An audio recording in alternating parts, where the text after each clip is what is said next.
Buenas, bienvenidos a la clase de hoy. El tema que vamos a tocar es el siguiente: vida y muerte del primer gobierno venezolano.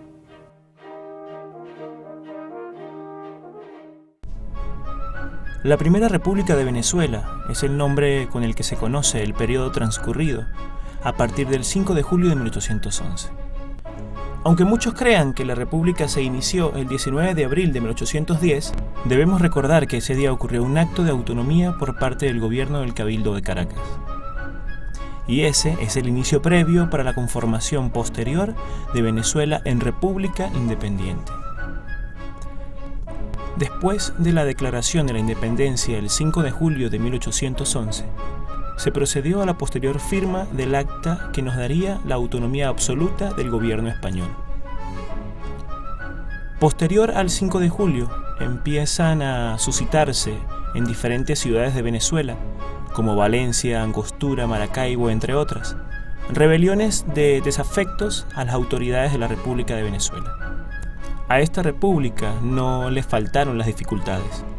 Los que se oponían a la independencia de Venezuela, llamados los realistas, dominaban las provincias de Maracaibo, Guayana y Coro.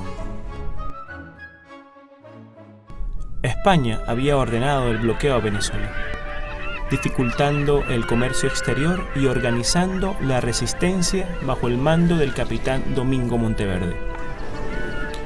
En 1812, el capitán Monteverde es encargado del comando de la Infantería de Marina Española. Al llegar a Coro el 22 de marzo de 1812, tiene su primer contacto con las tropas patriotas, al mando del coronel Diego Jalón, a quien derrota rápidamente, ya que la caballería patriota ataca a sus compañeros de infantería pasándose al bando realista.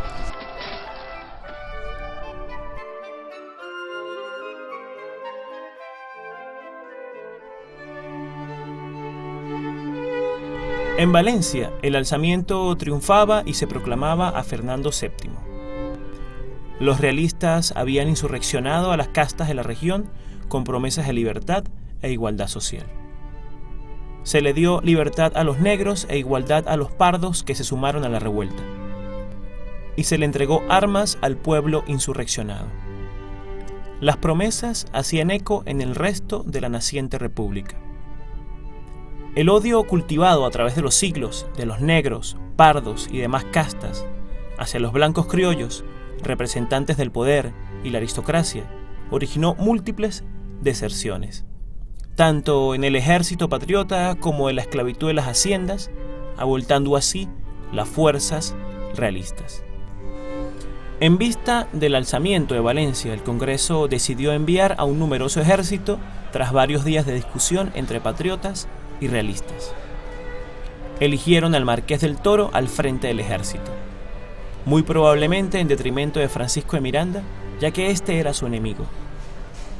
El Marqués fracasó en su intento de recuperar Valencia, por lo cual el Congreso se vio obligado a elegir a Miranda por presión de los extremistas patriotas. Este, luego de tomar el control del ejército, fue víctima de intrigas y contraórdenes del Congreso, pero pudo acabar con la insurrección en Valencia en una acción resuelta. El poder ejecutivo, dividido en 3 personas, triunvirato, resultaba poco ágil y se decidió darle poderes absolutos a Francisco de Miranda para que defendiera la naciente patria, nombrándolo así generalísimo. Sin embargo, ya era tarde. Miranda encargó al coronel Ustaris la defensa de Valencia y al coronel Simón Bolívar la de Puerto Cabello, pero ninguno de los dos logró su objetivo. Sin embargo, intentaron con un gran espíritu de lucha y constancia sofocar los movimientos contrarrevolucionarios, logrando así sostener por un poco más de un año a la República.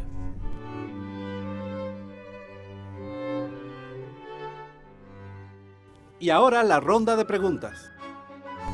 ¿Qué día se le da inicio oficialmente a la llamada Primera República de Venezuela?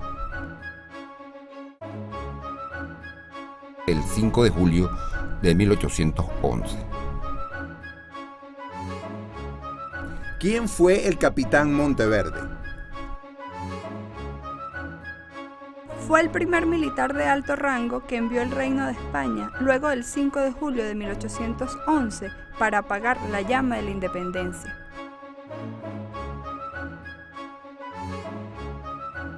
¿A qué se le llamó el triunvirato?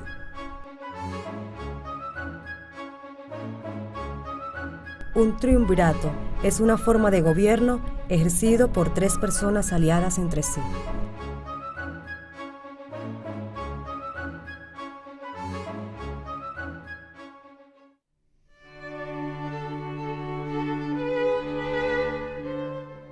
El recién creado Estado necesitaba una constitución, para lo cual se encargó a Francisco Javier Ustaris, Gabriel Ponte y a Juan Germán Rocio para que la redactaran.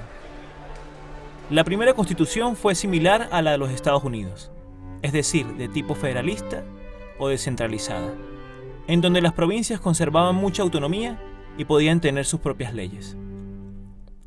A pesar de que este sistema fue objetado por varios miembros de la sociedad patriótica, entre ellos Bolívar y Miranda, fue aprobada por la mayoría.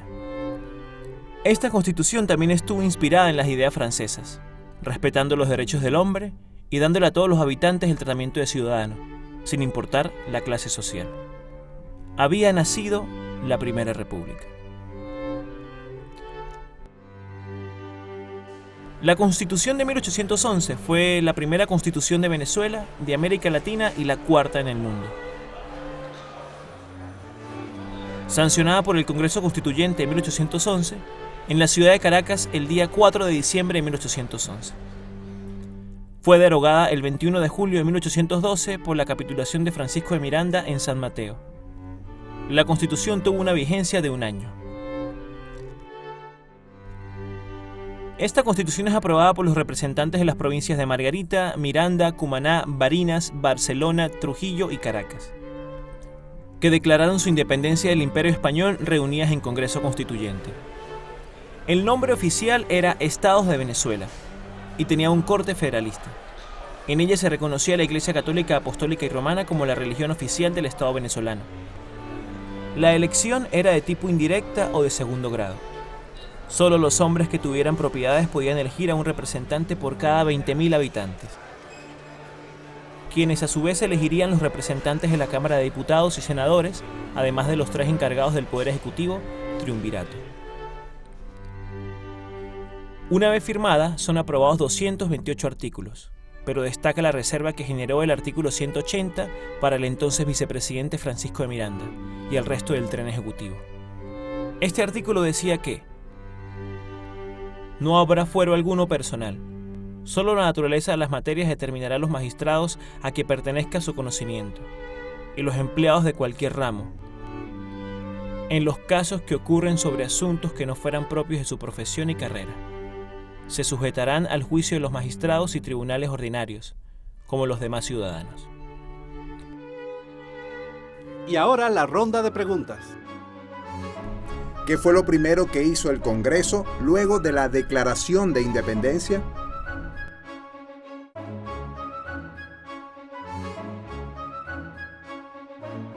Tener una constitución propia era lo más necesario, por lo tanto, fue lo primero de lo que se encargó el Congreso.